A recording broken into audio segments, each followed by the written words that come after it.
Hey, what's up, everybody? Welcome to Drew Television, Dallas real estate entrepreneurship, and whatever's in the news. Got I got Derey here, host of the or founder of the Alston Collaborative, Sir. host of Money Talk Radio from 11 to 1 Central. 11 to 1 Central Time. Also collab Money Talk on Fishbowl Radio Network every Wednesday, 11 a.m. to 1 p.m. Central Time. Okay. Also wrote a book, Don't Be Afraid of the R Word, as well. Yes, sir. I got to eat my first well, actually, it's my second ebook. My first one published on Amazon. Retirement Planning 101. Don't be afraid of the R word. Yes, I got that posted up there. Cool. You talk about a little bit what inspired you to write that book. Well, you know what? That's a good question.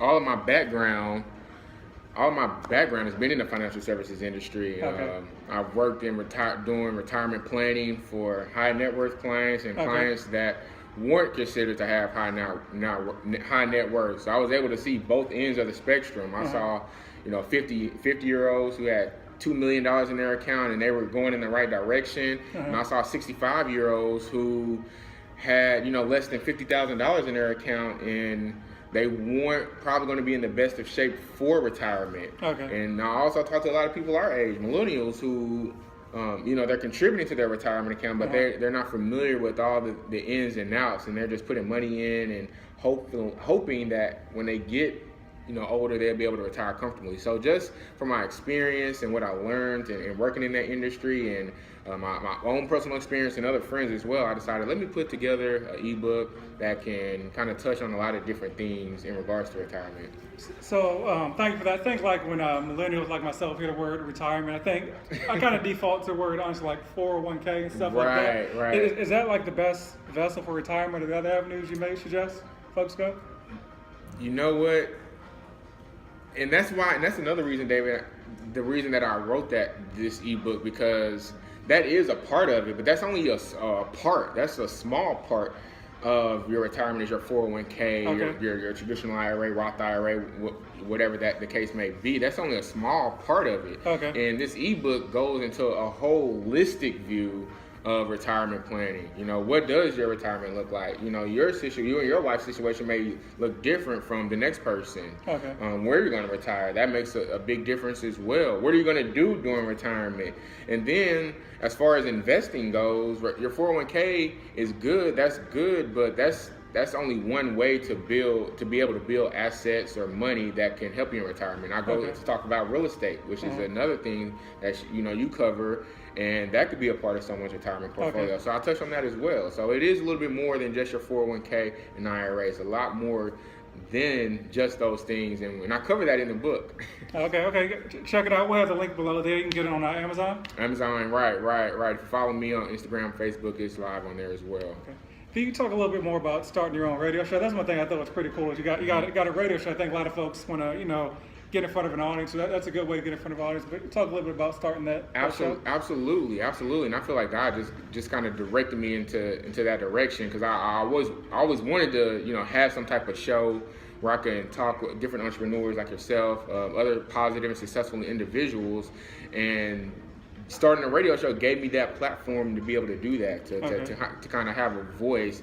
And the way it happened is just kind of networking, building relationships, being out and meeting different people. And I actually ended up meeting the owner of the radio station. It's on the Fishbowl Radio Network. Y'all check it out again every Wednesday, fbrn.us, Fishbowl Radio Network. And there's a lot of different hosts on there, and they say, Derey, we don't have anyone who has a show who talks about financial education, who talks about investing. So you guys don't have that show, and that's exactly what basically the things that I like to emphasize. I thought it was a great mix, and that's what led me to getting my show, and also, like you said, another way to engage with my audience and engage with different people and to have a voice. Okay. What's the biggest thing you learned about getting into radio?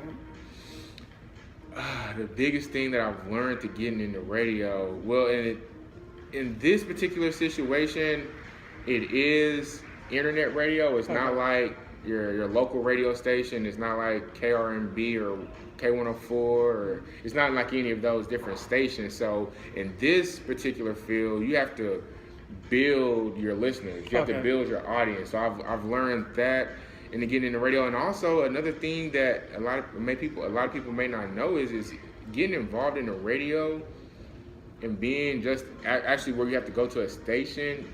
You never know who you're going to meet or who's going to be up there. I've already saw a couple of gospel singers, like that's well-known gospel singers. Skip Cheatham has a radio station at the same show that I have, and one of my guests that's going to come on August 2nd, they were up there interviewing with someone else, and I connected with the girl, the lady, and her brother. They got a film company. They do production, video editing, all those type of things in regard to video, and I met them. So that's one thing that I didn't think would come out of it. Is just meeting different people. Okay. And you talked about how you had you've been in the financial industry for a while, so you had a corporate job. What kind of made you take the leap? Because I know that's kind of a big step most people think about. They don't actually ever do it. Right. That's true. Well, a few different things made me want to take the leap. Honestly, I had a decent job and I liked a lot of the people that I worked with, but I just didn't. For me, I wasn't fulfilled. I feel like I wasn't. After a point, I felt like I wasn't being challenged anymore. I wasn't really happy, and then. For all of you guys out there that's been in corporate America or worked any type of job, you know there's office politics, and I didn't like dealing with that, and I just wasn't overall happy and fulfilled, and I wanted to find something that allowed me to wake up every day excited and being able to do what I want to do. If I was still working that corporate job, we wouldn't be having this conversation right now because I wouldn't get off until 9 p.m. That's so so that it gave me starting my own business. It's hard as hell. It's hard as shit. Trust me. But it gave me the flexibility to kind of be able to do the things that I'm doing right now, to be able to come and have these type of meetings, to meet different people, to get in front of people, to speak, to read, write, do the things that I really wanted to do. And working a corporate job, although I was paying well, their income is always going to be capped. You know, unless you own the business, you're basically working to build someone else's dream. And I didn't want to do that anymore. I wanted to build my own dream, and that's what led me to taking this leap. Cool. Appreciate it.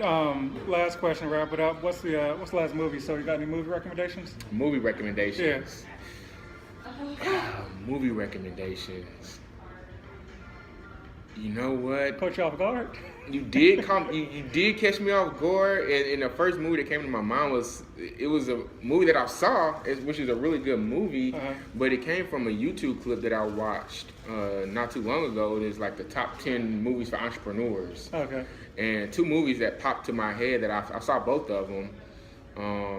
One is American Gangster, Denzel Washington. He was a successful drug dealer, but also a successful entrepreneur. And one of the main reasons why is because he had a good distribution system set up. He had different distributions, and if you're trying to build a business, you need good distribution. Just think of all the Starbucks. Think of Walmart. Did you know that the most bananas sold in the world is by Walmart? Did not know that. Distribution, right. Amazon, over 95% of all books are sold on Amazon. Distribution. Pretty much put the brick and mortar out of business. Exactly. So that movie, American Gangster, talks about that, and then another great movie is Rocky, because that shows a young, hungry fighter starting from the bottom, and it shows kind of his journey and his process to growing and getting better and achieving the results that he had been working so hard for. So those are two movie recommendations. Rocky's a lot older. American Gangster's a little older as well, but two really good movies that have some good entrepreneur lessons in there. Cool. Appreciate it. Appreciate your time. Anything else you want to throw out to the folks out there? Hey man, just keep grinding out there. Keep working. Never give up on your dream. Never give up on your dreams. You deserve to be financially independent. Get out, help other people, meet other people, build relationships, and just make it happen, man. All right. Appreciate it. Thank you. Peace. I never know how to.